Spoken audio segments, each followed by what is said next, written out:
Hello. I wanted to make this video about becoming. So let's start out with me asking you to entertain the idea for a moment that you become who you are. And you might be able to grasp that pretty surfacely, like, yeah, okay, that makes sense, right? But I wanted to deep dive into it a little more. That time is spent developing every aspect of who you are and your life. That you were kind of born this blank slate, right? And so even if you feel that you have always been a certain way or always been this way, right? When it comes to one of your attributes or your habits or your characteristics or your mannerisms, that behavior or mannerism or thought process at one point was developed, given that we are all born kind of blank slates. And this idea that you become who you are is freeing in a lot of ways. So one of the ways that this idea is freeing is that your brain often goes into compare mode. When you first see somebody that is successful in a certain field or just in life in general, or successful at ridding of a bad habit, etc., your first thoughts aren't about the years and the time and the hard work and the stress that that person had to endure in order to get to that level or to that area of their life or to that level of success, right? Your first thought isn't that. Usually the first thought is looking at your life, comparing it to theirs, and seeing the lack or the difference between the two, right? It's like something that is just our brain just does very often when we are scrolling through Instagram and we're looking at these fitness inspiration people or these spiritual gurus or these amazing jewelry makers or anyone who's successful in a certain field or aspect of themselves or aspect of their life. We are often looking at these people as if they didn't have a journey to get there, that they were just born this way, right? And that is the furthest thing from the truth. I promise you, okay? Michael Jordan, he wasn't born Michael Jordan, right? He spent years and all that time and dedication to his practice, to practicing and obtaining his skill. You know, he created the version of himself that you saw most often. He became that version of himself. And that is very inspiring. And the same goes for any actor or business mentor or fitness or spiritual guru on the internet, right? That goes for everybody who has made it in their field or obtained a skill, etc. There is a journey to get there. But often we don't think about that when we are looking at where they are now. We're just comparing to where we are. And perhaps it isn't at the same level as where they are. But we also do this in the opposite way too, but that's not what this video is about. And the second way that this idea that I'm asking you to entertain today, this idea that you create yourself, that you are becoming yourself, the second way that this is freeing is that it opens up your mind to pondering different ways in which you can then become that version of yourself you want to be, right? It opens up ideas in your mind that are creative based. How can I create that version of myself? How can I create this skill within me? How can I create a version of myself in the future that has this skill, that knows how to do this thing, etc.? Instead of having the limiting belief that I'll always be this way, or the idea that you are predispositioned to fail or just not be made out to have that skill or do that thing, you now can allow yourself the opportunity to differentiate your behavior and your thought process around the idea of change, etc.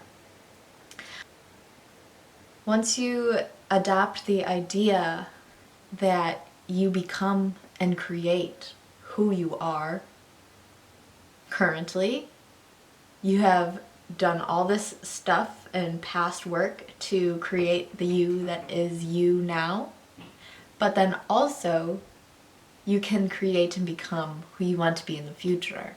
Once you adopt this idea, you now recognize that it is a process, right? It is a process to get to where you want to go.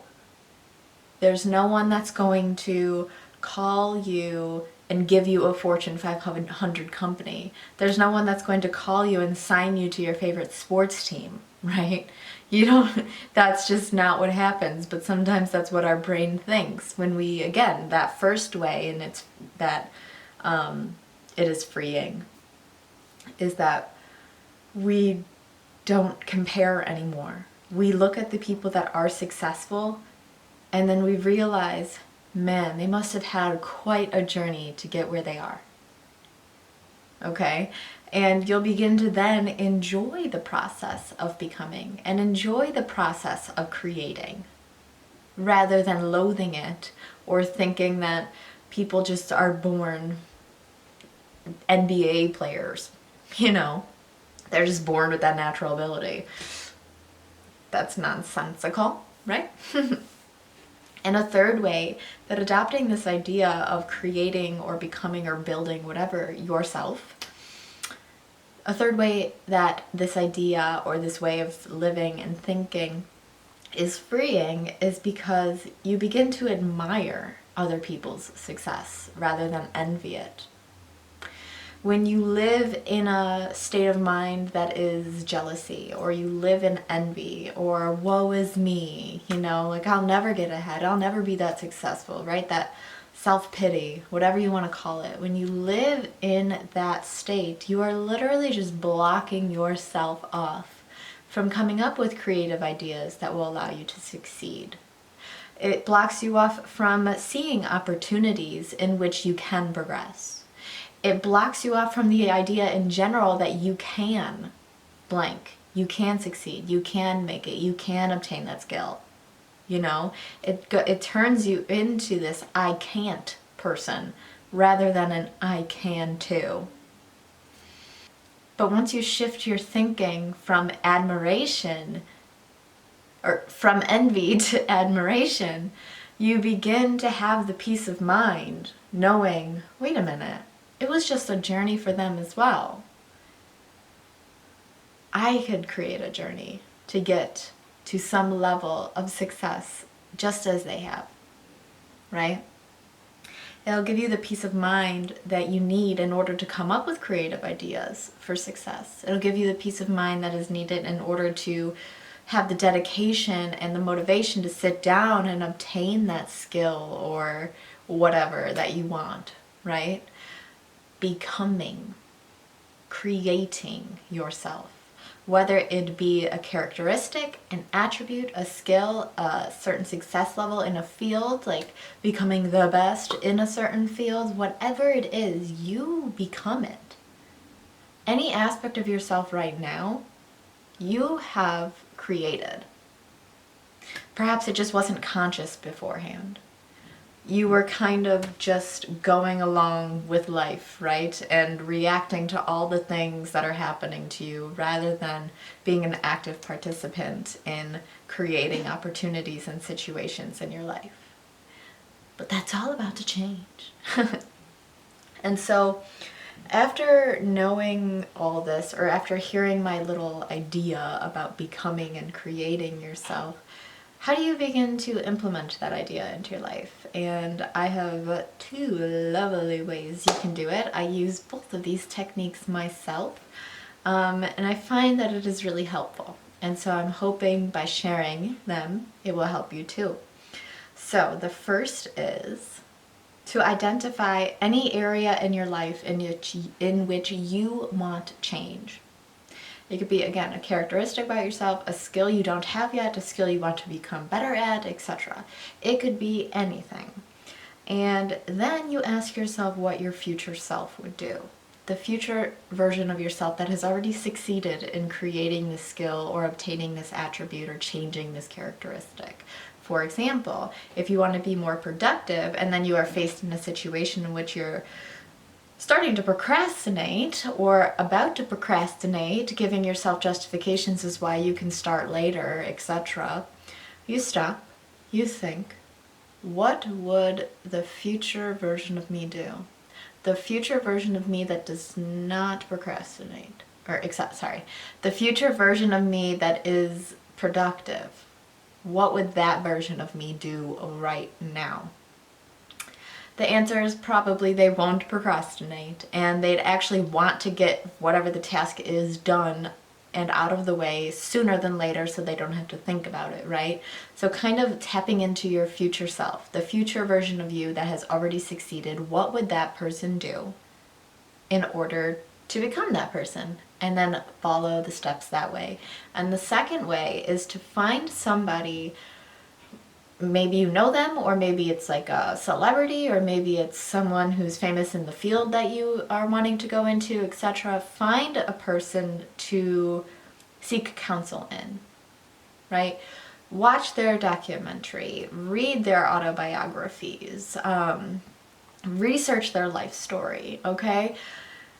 But be careful, because if you seek counsel in them or you do research their story, don't then think that you have to follow every single thing that they did and do it the exact same way in order to reach that version of their version of success, because that's exactly what it is. It's their version, not yours, okay? You can use it as guidance, but what this does by doing the research and talking to this person perhaps, or researching this person's story or journey, it shows your brain two things. Number one, that it is possible to obtain, right? And number two, that they had a journey as well. They didn't wake up where they are in life. They had a process of becoming, just as you will. Just as you hopefully begin to consciously create yourself rather than unconsciously go about life. Thank you for joining me. And I hope this helped you or gave you a new perspective or idea or something. Thank you so much.